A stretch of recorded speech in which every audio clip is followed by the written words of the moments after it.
नमस्कार साथियों, मैं कल्पना स्वागत करती हूँ आप सभी का नेरी स्टडी में।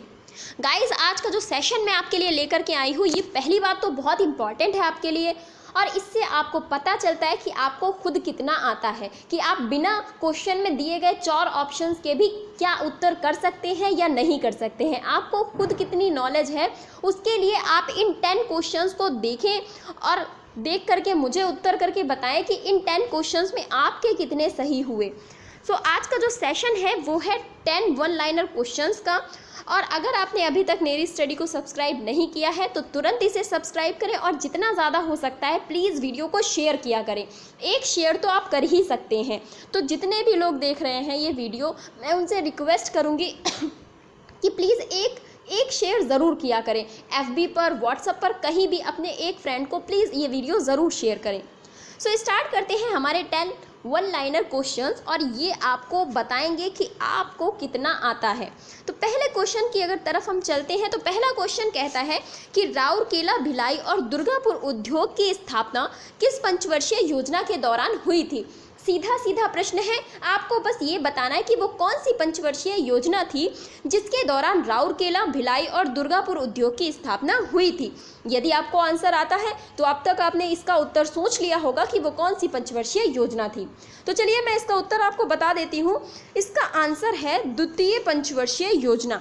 द्वितीय पंचवर्षीय योजना इसका बिल्कुल सही उत्तर है। इसी द्वितीय पंचवर्षीय योजना के दौरान स्थापना हुई थी किसकी? राउरकेला, भिलाई और दुर्गापुर की। जो द्वितीय पंचवर्षीय योजना थी 1956 से लेकर के 1961 तक चली थी। 1956 से लेकर के 61 तक ये चली थी। पीसी महालनोबिस मॉडल पर यह आधारित थी। पीसी महालनोबिस मॉडल पर यह आधारित थी। याद रखिएगा, कई बार मॉडल का नाम भी आपसे पूछा जा सकता है।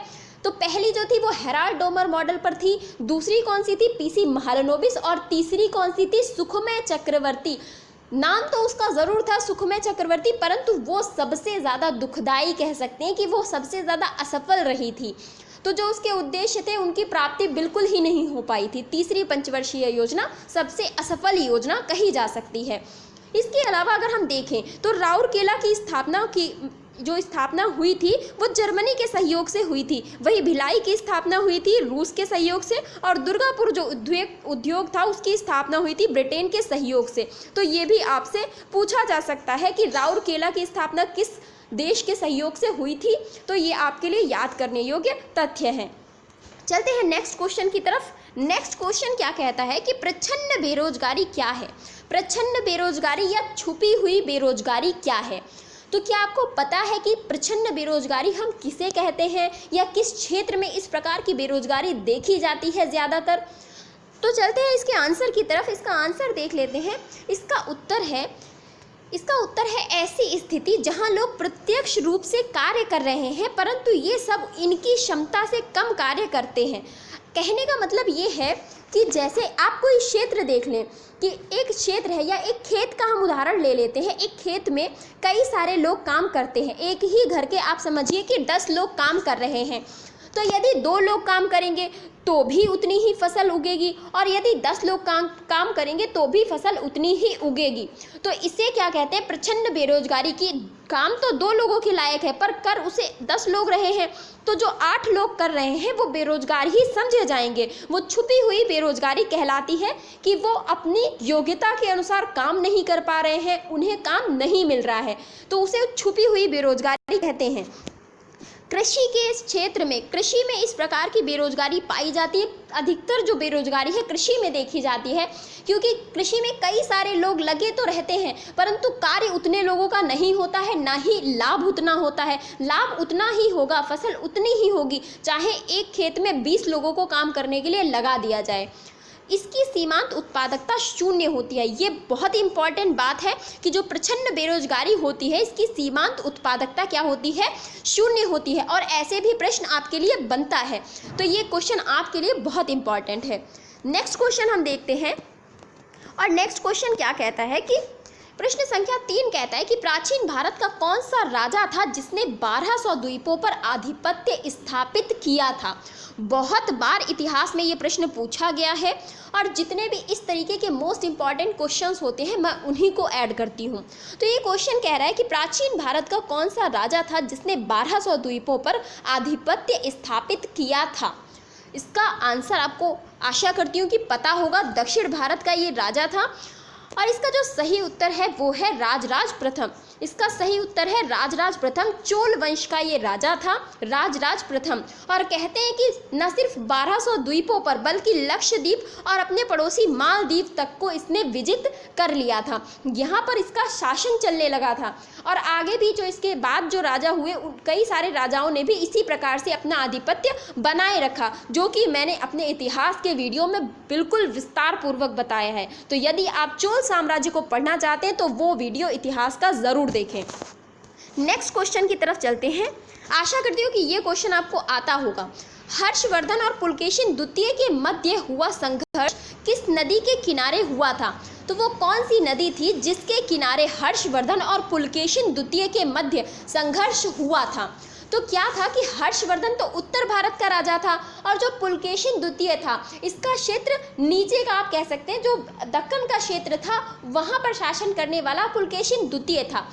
तो ऐसी परिस्थिति में क्या हुआ, जब हर्षवर्धन ने पुलकेशिन द्वितीय के साम्राज्य में प्रवेश करने का आप समझे कि योजना बनाई या साहस किया, तो उस साहस को खत्म करने के लिए ये युद्ध हुआ था, ये संघर्ष हुआ था। और किस नदी के तट पर हुआ था, प्रश्न आपसे ये पूछा जा रहा है। तो ये हम बताना चाहेंगे कि इसकी जानकारी हमें मिली ऐहोल अभिलेख से। इसे ऐहोल प्रशस्ति भी कहा जाता है। रवि कीर्ति के द्वारा ये लिखी गई थी और पुलकेशिन द्वितीय से संबंधित है। तो एक क्वेश्चन आपका ये क्लियर हुआ कि ये जो ऐहोल अभिलेख है ये पुलकेशिन द्वितीय से संबंधित है। और दूसरा ये कि ये जो युद्ध हुआ था ये नर्मदा नदी के किनारे हुआ था, क्योंकि नर्मदा नदी के उस पार का क्षेत्र हर्षवर्धन का था और नर्मदा नदी के नीचे का जो क्षेत्र था वो पुलकेशिन द्वितीय के आधिपत्य में आता था। तो नर्मदा नदी के किनारे ये हर्षवर्धन और पुलकेशिन द्वितीय के मध्य संघर्ष हुआ था और इस युद्ध में हर्षवर्धन बुरी तरह से पराजित भी हुए थे। तो नेक्स्ट क्वेश्चन की तरफ चलते हैं और आप लोग प्लीज़ लास्ट में मुझे स्कोर ज़रूर शेयर करिएगा कि 10 क्वेश्चंस में से आपके कितने क्वेश्चन सही हुए हैं। 5th क्वेश्चन कहता है कि उत्तर प्रदेश में पाई जाने वाली सबसे बड़ी जनजातीय समूह कौन सा है। तो आपको पता होगा कि उत्तर प्रदेश में बहुत सारी जनजातियां पाई जाती हैं, जैसे गोंड हो गई, थारू हो गई, बुक्सा हो गई। इस तरीके से बहुत सारी जनजातियां उत्तर प्रदेश में पाई जाती हैं। अब आपसे प्रश्न पूछ रहे हैं कि उत्तर प्रदेश में पाई जाने वाली सबसे बड़ी जनजातीय समूह कौन सा है। वो कौन सा समूह है जिसकी जनसंख्या उत्तर प्रदेश में सबसे ज़्यादा है। तो अगर हम इसकी बात करें तो इसका सही उत्तर है गोंड। गोंड जनजाति की जो जनसंख्या है वो उत्तर प्रदेश की हम बात करें तो वहाँ पर सबसे ज़्यादा पाई जाने वाली जनजाति कौन सी है, वो है गोंड। और इनकी जो जनसंख्या है उसका आंकड़ा ये आपके सामने लिखा हुआ है। चलते हैं नेक्स्ट क्वेश्चन की तरफ। नेक्स्ट क्वेश्चन क्या कहता है। नेक्स्ट क्वेश्चन है कि धौलावीरा शब्द का अर्थ क्या है। धौलावीरा शब्द का अर्थ क्या है। आपसे धौलावीरा शब्द का अर्थ पूछा जा रहा है। तो आपने धौलावीरा के बारे में कई बार सुना होगा। ये सिंधु सभ्यता से संबंधित एक स्थान है। अब आपसे पूछ रहे हैं ये जो धौलावीरा शब्द है इसका अर्थ क्या है। तो आज मुझे पता है कि इस क्वेश्चन का आंसर आपको नहीं आता होगा, क्योंकि ये शायद आपके लिए नया क्वेश्चन होगा और आपने पहली बार सुना होगा। मोहनजोदड़ो का अर्थ आप सभी को पता होगा, मृतकों का टीला होता है। तो आप सोचिए जब मोहनजोदड़ो का एक अर्थ है और वो एग्जाम से पूछा जाता है तो धौलावीरा का भी एक अर्थ है और ये भी एग्जाम्स में पूछा जा सकता है। तो मैं इसका अर्थ आपको बता देती हूँ। इसका अर्थ होता है सफ़ेद कुआं। सफ़ेद कुआं, धौलावीरा का अर्थ है सफ़ेद कुआं। और इसकी खोज 1967-68 में किसने की थी, जेपी जोशी ने की थी। 1967-68 में जेपी जोशी ने धौलावीरा की खोज की थी। और यहाँ टीले पर एक पुराना कुआं मिला हुआ था। खोज जब हुई थी तो साक्ष्य में क्या हमने पाया था कि यहाँ पर एक जो पुराना टीला बना हुआ था उस पर एक कुआं मिला था। तो इसी वजह से इसका नाम सफ़ेद कुआं इस तरीके से नाम जोड़कर रखा गया। तो आगे चलते हैं नेक्स्ट क्वेश्चन की तरफ। नेक्स्ट क्वेश्चन क्या कहता है, बहुत सरल सा प्रश्न है। इसका उत्तर आपको आता होगा कि रेजिन क्या है। रेजिन क्या है, अब आपको बताना है कि रेजिन क्या है। तो अगर आपने पढ़ा होगा तो रेजिन क्या है, रेजिन एक मैलवेयर है। ये प्रश्न सीधे सीधे ऐसा ही एग्जाम्स में मैंने कई बार देखा है कि पूछते हैं रेजिन क्या है, तो रेजिन एक मैलवेयर है, ये चीज़ आप याद रखेंगे। नेक्स्ट क्वेश्चन की तरफ चलते हैं। किस देश में पंपास घास के मैदान स्थित हैं? सरल प्रश्न है, आपको आता होगा और एग्जाम्स में पूछा भी जाता है कि पंपास घास के मैदान कौन से देश में पाए जाते हैं। पंपास घास के मैदान कहाँ पर पाए जाते हैं?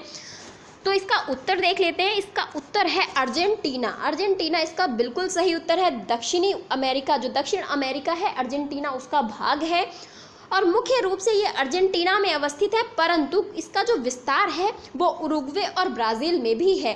तो ये जो जितनी भी कंट्रीज़ आप देख रहे हैं ये दक्षिण अमेरिका के भाग हैं। उत्तरी अमेरिका आपको पता है, उसके बाद आता है दक्षिणी अमेरिका, उसके नीचे, और दक्षिण अमेरिका में ही अर्जेंटीना आता है जहाँ पर ये पंपास नामक घास के मैदान पाए जाते हैं। चलते हैं नेक्स्ट क्वेश्चन की तरफ और ये है 9th क्वेश्चन। 9th क्वेश्चन कहता है कि रॉटरडम नामक बंदरगाह कहाँ स्थित है? रॉटरडम पोर्ट आपसे पूछा जा रहा है कि ये कहाँ पर स्थित है, तो इसका उत्तर आपको पता होगा। ये एक बहुत ही इजी सा क्वेश्चन है कि आपको पता होगा, अगर आपने विश्व के बंदरगाहों के बारे में पढ़ा है तो आपको पता होगा रॉटरडम नामक बंदरगाह कहाँ पर स्थित है। तो कई बार इस तरीके के क्वेश्चंस मैच करने के लिए आते हैं कि कौन सा बंदरगाह कहाँ पर स्थित है। कई सारे बंदरगाह के नाम दिए जाते हैं और उसके बाद आपको उन्हें मैच करना होता है। रॉटरडम बंदरगाह की बात करें तो ये कहाँ पर स्थित है? नीदरलैंड में स्थित है। नीदरलैंड्स में स्थित है। यूरोप की बात हम कर रहे हैं और नीदरलैंड में ये रॉटरडम नामक बंदरगाह स्थित है। अभी ये जहाँ पर स्थित है वहाँ पर आपको पता है स्थिति कैसी है कि वहाँ पर इतना ज़्यादा सर्दी होती है कि जो समुद्र का पानी है वो जम जाता है, परंतु ये बंदरगाह साल भर काम में आता है, साल भर ये कार्यरत रहता है। इसका कारण है कि यहाँ पर जो एक गर्म जलधारा बहती है तो इसके आसपास का जो समुद्र है उसका पानी नहीं जमता है, जिसकी वजह से वर्ष भर ये संचालित रहता है। तो इसलिए भी ये रॉटरडम बंदरगाह जाना जाता है। बहुत ही व्यस्ततम बंदरगाहों में से एक है ये रॉटरडम बंदरगाह। पहले ये सबसे बड़ा बंदरगाह हुआ करता था और सबसे व्यस्त बंदरगाह हुआ करता था, परंतु अभी आंकड़े बदले हैं तो अभी शायद शंघाई जो है वो सबसे बड़ा बंदरगाह में आता है। चलते हैं नेक्स्ट क्वेश्चन की तरफ। नेक्स्ट और आज का हमारा लास्ट क्वेश्चन, और ये कहता है कि पेंटानल क्षेत्र विश्व का सबसे बड़ा उष्ण कटिबंधीय आर्द्र भूमि किस देश में स्थित है? और अगर आपने ज्योग्राफी वर्ल्ड लेवल पर पढ़ी है तो आप इसका उत्तर दे पाएंगे, अदरवाइज आप इसका उत्तर बिल्कुल नहीं दे पाएंगे। तो पेंटानल क्षेत्र विश्व का सबसे बड़ा उष्ण कटिबंधीय आर्द्र भूमि किस देश में स्थित है? आपको बस इसका उत्तर देना है कि ये जो क्षेत्र है ये कहाँ पर स्थित है। तो इसका उत्तर हम देख लेते हैं। इसका उत्तर है ब्राज़ील। ब्राज़ील इसका सबसे सटीक उत्तर है। ब्राज़ील अपने वर्षा वनों, अमेज़न के वर्षा वनों के लिए जाना जाता है। ब्राज़ील अपने कॉफ़ी के उत्पादों के लिए जाना जाता है। सबसे बड़ा कॉफ़ी उत्पादक है कौन सा? ब्राज़ील। तो ब्राज़ील इसका बिल्कुल सही उत्तर है। पेंटानल क्षेत्र दुनिया का सबसे बड़ा उष्ण कटिबंधीय आर्द्र भूमि है जो ब्राज़ील में है, लेकिन बोलीविया और पराग्वे में भी इसका कुछ हिस्सा आता है। तो कोई आर्द्र भूमि है, अब उसके लिए तो कोई देश की सीमाएं हैं नहीं, वो तो कहीं भी, अब वनों के लिए कोई सीमाएं नहीं हैं, जानवरों के लिए कोई सीमाएं नहीं हैं। तो ऐसा ही है कि ये क्षेत्र जो है मुख्यतः ये ब्राज़ील में है, पर इसका कुछ क्षेत्र बोलीविया और पराग्वे में भी फैला हुआ है। तो ये था हमारा आज का सेशन। ये थे 10 क्वेश्चंस, और इन 10 क्वेश्चंस में से आपके कितने सही हुए ऑनेस्टली मुझे कमेंट बॉक्स में बताइएगा, और जितना ज़्यादा हो सकता है उतना ज़्यादा इस वीडियो को शेयर करिएगा, क्योंकि एक छोटा सा वीडियो आपको शेयर करने में कितना 1 मिनट भी नहीं लगता है। तो आप इसे शेयर करिए और लाइक ज़रूर करिए और एक छोटा सा कमेंट ज़रूर कर दिया करिए। So thank you so much.